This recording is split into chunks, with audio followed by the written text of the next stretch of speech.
What's up, Pirates? Awaken TCG here, and today we have a banger video. We're going to be going over our match. We played a case tournament this past weekend, and it was very close. My last round, it was against the Doflamingo. As you guys know, I am on Blackbeard. And if you guys don't know, I just dropped an article on Jackson's Patreon, so Clyde TCG. I'm going to show you guys a picture right here. It's also going to be in the link down below, the first one in the description, so go ahead and check it out if you guys want to learn about this deck. I wrote a whole article for him. It gives you the deck matchups, it gives you deck list, it gives you basically a rundown of every card that's important in the deck, and how the deck and how the deck functions in the current meta. Anyways, I want to highlight this game because it was my last match of the case tournament. It was 6 rounds. I had lost the previous round to Chris Sock on BY Luffy, even though that is a very good matchup for Blackbeard. He had to take some risks and they panned out for him, and then I misplayed on the last turn, which is unfortunate. You know, I'm getting better as a player and continuing to learn, but I've had, so far from the last 2 tournaments I've played, I've had a great run so far, and my results are going to continue to get better as OP09 you know, gets really started in February with the treasure cups, and then obviously One Piece Day in March, and then OP10. I'm really looking forward to get some insane results. So without further ado, let's go ahead and go right into the video. Your best chance to win against this deck, because it is our worst matchup, is honestly to have them brick. You know, if you go second on their 1-don, hope they don't have a 1-drop. On their 3-don, hope they have the blind leader effect, right? That's your best chance to get an advantage into this deck, because if they see, you know, even a mid-draw and see their cards, it's really difficult to come back. So I won the dice roll. I'm going first. It gives you an extra turn to really get the momentum onto your turn, and you don't have the leader effect on 1-don. On 2-don, you do have the leader effect right away, so that extra draw does not even matter. And so, you know, I get the basically, I wouldn't say the perfect start, but it's like the best start, right? There's no perfect start against this deck. Like, even if you hit the nuts against Dofi, like Dofi can just mid-draw and beat you. For the most part, you want to see a Lafitte on 1. Lafitte on 1, and then if your opponent gets only 1-drop or doesn't see a 1-drop, you're in such a commanding position. You're going to be able to use your Lafitte on 3 and play a 2-drop or play a second Lafitte, right? So it gets really annoying for your opponent, the amount of resources you can actually gain. In this situation, my opponent only had a buggy, one cost, so I'm like, perfect. I Lafitte, I see a .q. This is basically your best option here, is with your Lafitte, get a .q when they only play 1-drop on their 2-don. You go ahead and .q, pop it. So now they have to choose Lafitte, right? Lafitte or .q. Which one am I going to swing at, right? The .q gives me a draw. The Lafitte gets allows me to search my next turn for any piece I'm missing, right? So, you know, .q not only lets me KO something on their board, it does draw me a card, right? So it's like, this is the worst position as Doflamingo, like, that you could put yourself in, is this right here. Like, I saw a good turn 1, turn 2, and they saw probably the worst 1-drop on 1, because like, even if you get Sengoku, you can find a teach, right? And on 3 you're fine, or like on 4 you're fine. But I'm putting him in a real rough spot here, by him not seeing, you know, an extra 1-drop, by him only seeing a buggy, seeing the top 3 could have been bricks. So he can't even blind leader effect, right? So, you know, this is how you win this matchup. Unfortunately, like, things just have to go your way, right? Things just have to go your way. And so far they have been. My opponent plays Houndblaze, super catches me off guard. I was like, at this point, I'm like, wait, did that just happen? So I don't get the draw from the .q. He Houndblazes it, kills my Lafitte, right? Gets both of my 2-drops, or both of my little weenie units out of the way, and I don't get my draw. And then he plays a teach. So what this means now, at this point, he had a very slow turn. And I think the biggest thing to note is he did not see his stack, right? Besides the buggy, which is gone now, he does not know his stack. So for me, I know that this teach is priority, because if I leave this teach up, he not only can play 2 units next turn, he gets to swing at my life and give himself an advantage, right? So at this point, I'm like, we're going to, you know, pistol the teach. I think is priority, because, you know, if I don't, he's going to be able to, you know, get that extra power through his leader with teach while playing a unit, while swinging at me, while using leader effect. So teach in this situation was definitely, you know, my best target, regardless of if I had a 4-drop I could have played. I hit a trigger here, which is very nice. Debating what I want to take. I'm like thinking, am I on auto curve, even curve? I'm like, I'm on auto curve, so I'm not taking the 10 cost. So it's between the 2K and the Burgess here. But that trigger's super good. And then if we look at the board state here, like, this Doflamingo is going to play 1 max 2 units, but from hand, right? He's never gaining an advantage, so I ended up going with the Burgess, right? And so he ended up just playing Jozu instead, right? As Doflamingo, you want to play a 4-drop and you want to play 1-drop. You want to play multiple units rather than one big unit because you're just way too slow, way too slow. If you allow me to stall out the game, if you don't rush me down, I will stabilize and I will win the end game. Like it's just facts, right? I have so many more resources, right? I am going to be low on cards, but if I just see what I need, you're never going to be able to win, right? If I just chain 10 drops when you have 1 unit on board, you're never winning. Even if I have 2 life, right, going into that situation, I'm just never losing. So in this case, I didn't have the means to kill the Jozu, but knowing that I have 4 life, I was not mad to just go ahead and punch him, right? I'm punching him down in life. I'm establishing a big body, right? And I'm going to go ahead and just, pass. Because I can go down to 2 life, right? If he wants to swing 7, blind leader effect, Jozu 7, play a unit, that's fine. I'll go down to 2 life here. I'm going to punch him, and I'm going to have the resources to be able to play a little bit defensive next turn to where I can put him in lethal range. At this point, he played slow enough to where I'm going to race him down because if I ever try to control board, I'm going to lose, right? Like I have 2 cards in hand. That's the issue here, right? The issue was, he is a little slower, but I've been playing aggressive. And so now I have to punch him down. That bow is super annoying. I'm forced to black hole it, which KOs it. This way I can still continue to punch face, which is what I need to do, right? I think, so I leader effect there to get my Burgess to 9k, and I want to punch his face here. I need to go for game, right? I'm at 3 life, and so I know that I cannot die next turn, right? I 100% know that. And so I'm going to swing 6 and then swing 9, get him to 1 life. I don't care if he swings at my Burgess and I have to let it go, that's fine. I'm pulling another one here, right? You're at 1 life. And it just puts me in a little bit of an awkward position because I have 1 card in hand. And so if he just swings 2 over, right, he gets the KO on it. So there we go, right? I put him down to 1 life. I'm racing him down. I only have 1 card in hand. I think the best part about this situation is he has to use 2 Dawn to pop my Burgess. You could make the case where I leave both of them up. But the thing is, I don't have an answer to another blocker, right? So I want to get him down to 1 right now. Force him to use Dawn to kill this Burgess. Leaving less Dawn open for him to use. I potentially could get it out of life, but I'm hoping on that rather than him potentially not even swinging at my Burgess, right? If he has blockers, he might want to block her up and just swing at my life. Because if he plays double blocker here and swings 7, 7, 6, I think would be the numbers. Like I'm going down to 1-0 life, and then he just wins next turn, right? With 2 blockers if I don't have an answer. So he has another Houndblaze, which is crazy to me, first off. And then he's swinging 6k at me. So he did end up clearing the Burgess with 1 card in hand. The Houndblaze 100% does it every time. I get another trigger here. Luckily, I get the Vasco shot. It's going to come into play in just a second here. But you can see, even though I had a great start, like it's still super close, right? Like he put me in a position where I'm going to have to race him down just because of his slow start. If he ever, starts doing 2 bodies a turn, the matchup it just gets overwhelming as the Blackbeard, and you can't really do anything. So he had another boa blocker, which what I didn't want to see. This hurt my soul right here. I was going to go for game. I'm ready to go for game, and he has another boa blocker, and so at this point, I'm kind of like, okay, so there's a couple of things that that need to go right. I actually have the perfect setup in hand to be able to potentially get out of this. I'm hoping on my opponent misplaying a bit, I think. So that Vasco shot's going to come into play, right? We know we have that in hand. If you guys don't know, I'll put it up on the screen right now. I'm running Dragon Claw. 15, it's a 2 cost counter plus 4,000 power. KO a 4 cost or less if you have 15 or more in trash. And so at this point, I have 20 plus in trash. So my Dragon Claw is going to be able to kill one of these 2 units here. What I need to do is I need to, hope that I can.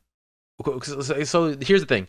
The Dragon Claw is killing the boa regardless. if he doesn't swing with it, right? If he swings with another unit first, the bow is the first target that's dying. But I also understand that I need to eliminate one of his swings, because with 5 swings I don't get there, right? Blocker, Dragon Claw gets rid of 2, right? So that's 3, and then life, and then go for game, right? So that's 5 swings he would technically need. He has 5 swings on board. So first things first, I need to understand the amount of swings he has compared to the amount of swings I can potentially stop. And so with 5 swings, it always goes through regardless. And so what that means is I have to punch into one of these units, which obviously is going to be the Weevil. With four swings, I could potentially get out of it, and then I can go for game the next turn, right? Even if he wants to leave the bow up, I'm gonna be able to pop it with the Dragon Claw right away. So he's gonna be forced to have another blocker. It did take me a while to actually come up to the conclusion on like what I needed to do in order to survive and give myself a chance for lethal next turn. Because at this point I'm out of resources. I have 1 Burgess on board, and I'm just hoping for the best. And so I punched the Weevil for 10,000. He is eventually gonna let it through here after some thought.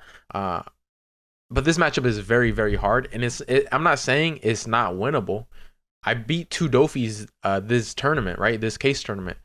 I beat 2 Dofis, 2 Purple Luffys, and 1 Shanks. And then obviously I lost to Chris Sock, who won the whole thing on BY Luffy. But like, you guys have to understand that this is your worst matchup. If you were playing someone of that caliber, right? Chris Sock, Jackson Wong, Jonas Abraham. If you play, cross AI, right? So if you play somebody at this level, they're not going to make these small misplays throughout the mid game, and they're just going to really, really, squeeze every ounce of just like efficiency as possible, right? They're going to make sure they get every ounce of advantage every turn, and it makes it so difficult in this matchup. I did test with Jonas because, I'm like, maybe I can figure something out, but it's just like, he just beat me every single time. We tested a good amount.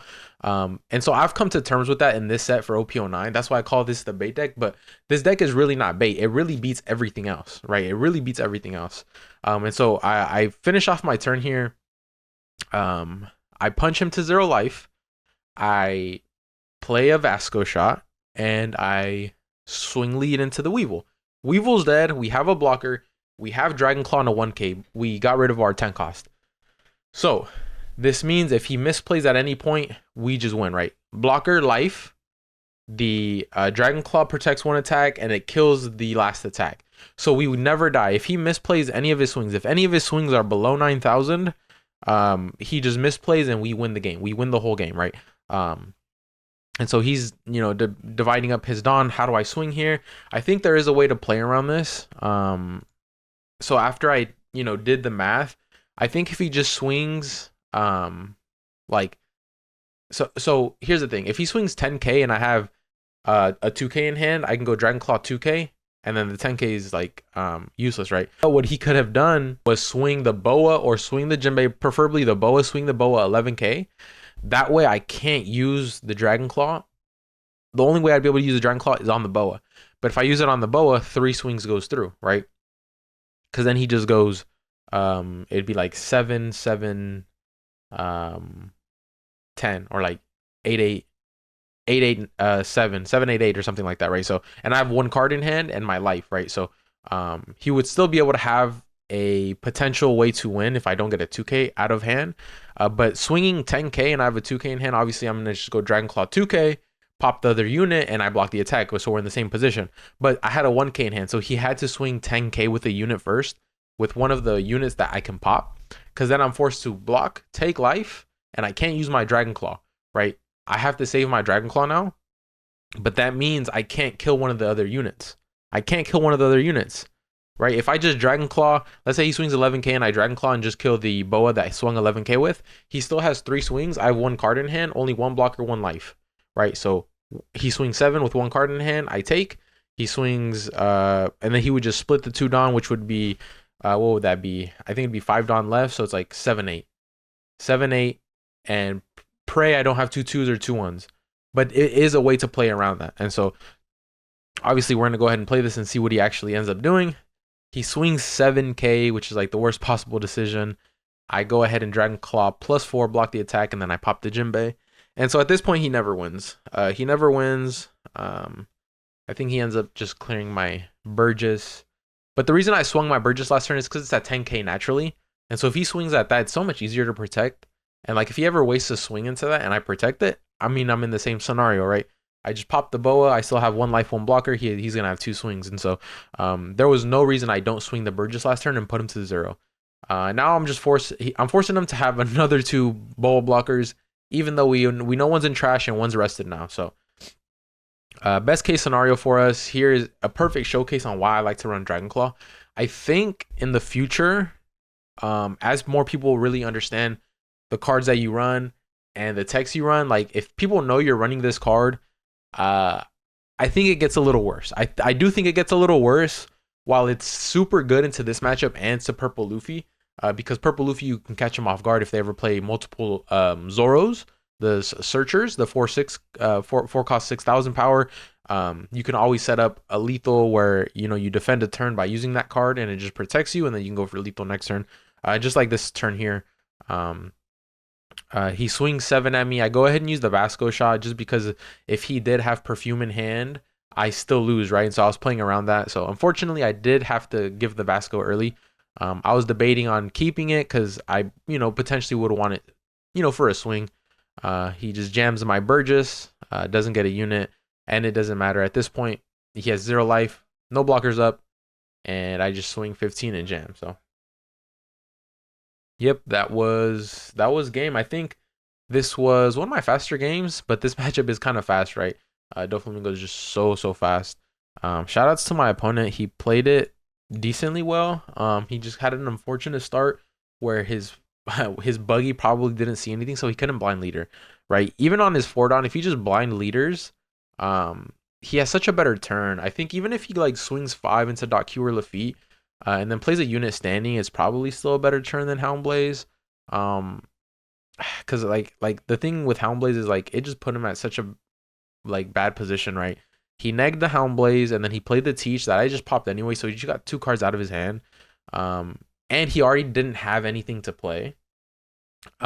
So maybe he had a 4 cost that he could have played earlier. I'm not too sure, because at least that way I'm swinging into his life a bit earlier. I don't know. I guess it just depends, right? It depends what his hand was. I don't know what his hand was, but I'm not sure if Houndblaze that early on is the play. Obviously, it's a cool little tech card, and he got rid of both my weenie units.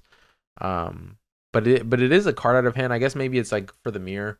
I would assume, but yeah, that's how you play this matchup. And I'm gonna be honest, not all games go like that. Not all games are gonna go like that where you're racing down the Dofi. I feel like there's few instances where if they have a slow start and you have the correct hand set up, that you can actually punch them before they punch you. I think one of the best things about Doflamingo is the negate on the on plays. Your opponent just has to play such a slower game. Dofi just has the ability to grab free resources from their deck, which makes this matchup, probably the hardest, and not even probably, it is the hardest matchup. But besides that, I think this deck can be anything else in the meta. I'm not saying like rogue decks, like, a Zoro, something like that. I'm saying just meta decks, right? Purple Luffy, BY, Lucci. It just has an insane matchup spread. That's the reason I'm honestly playing it. It's like, I'm really playing to dodge this. And if I do see this, I'm hoping that the player on the other end hasn't played a Blackbeard that is proficient and knows what they're doing, because that's how situations like this happen. Like maybe they might be, a very good Dofi player, but if they haven't actually practiced against a good Blackbeard player, they're not going to know exactly how to navigate it, right? So a lot of the times when I play a good Dofi player, but they haven't played this matchup, I'm going to end up winning a couple more times than I should have in the beginning. Once I start teaching them the matchup, then it gets increasingly difficult. And so that's the situation that I see myself a lot of the times where, someone's like, hey, I want to practice the Blackbeard matchup. Cool. It's your best matchup, but you still need to know how to play it. We run 2-3 games. I win. I start telling them, okay, you got to do this and that. And then from there on out, it's very, very difficult because Dofi just poops out 2 bodies every single turn. But yeah, this matchup is hard. A lot of the times it really comes down to you clearing their board versus punching them down. This was kind of like a special case because he had a slower start. I was able to punch him down and I saw the cards necessary to pull through. But for the most part, Van Augur, .Q, your best friends, they replace themselves in your hand when they get KO'd. For the most part, I think this matchup is One you just want to avoid in OP09 if you decide to play this deck. I like to say this is a high risk, high reward deck because you're always risking your whole tournament lifeline on seeing too many Dofis, right? I know other decks in the meta are kind of the same way, but this is the best deck in the format and the most played. So it's like, you know, you just gotta roll with it. You gotta roll with the punches wherever they come from and hope for the best. And you know, it worked out on this case tournament. I ended up winning my last round, and so I was very excited about that. But I hope you guys enjoyed some of this analysis. One thing I can say for certain is if you spend the time to learn Blackbeard right now, next set for OP10, Blackbeard becomes top 2. It's literally the second best deck right behind Dofi. Dofi matchup becomes super playable with cards like 6-cost Liberation that kill 2 of their units, and Kuzan, 5-drop Kuzan, where it can't be removed, right? So it gets protected from 7-cost Grav Blade from Dofi that would before just destroy you in this matchup and you know, GG go next. Right now it gets protected. You have a play against that, and not only that, when you swing with it, you can trash it, you draw a card, and you get to play whatever piece you want from the graveyard. And so those 2 additions to this deck make this matchup super playable. I would say like 60-40. So it's like super winnable. You have a big advantage with dice roll because you can play your Kuzan on 5, and it just makes it increasingly difficult for the Doflamingo player to come back. And if they ever go too wide, you can just Liberation and clear their board, right? So it gets very interesting. Like I said, if you put in the time to learn this deck now, by the time OP10 comes out, you just need to learn how to play against Usopp and a couple of other new decks. But you're going to know every single matchup. And for that first tournament, you are going to have such a big advantage going into that set versus if you try to learn it, you know, as the set's coming out, which you won't have as much time to spend, right? So it's like perfect timing right now if you want to, you know, invest in a good deck. And even if you don't have a deck, this deck right now, you can buy for $50 besides the Laboons.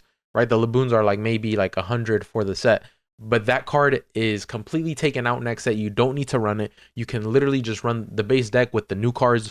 And so I think this is a perfect deck to invest in, not only your time to learn the matchup knowledge, but obviously money wise too. If you don't have a deck and you've been looking for a deck to get, I think Blackbeard is a super good deck to invest in. But with that being said, I'm gonna have OP10 guides and information and videos, you know, further down the line. But right now, if you want some if you want my article that goes over every matchup in the meta and has basically a breakdown of every card in the deck, every tech option, and just it's an in-depth guide of OP09 Blackbeard, go to Clyde's Patreon.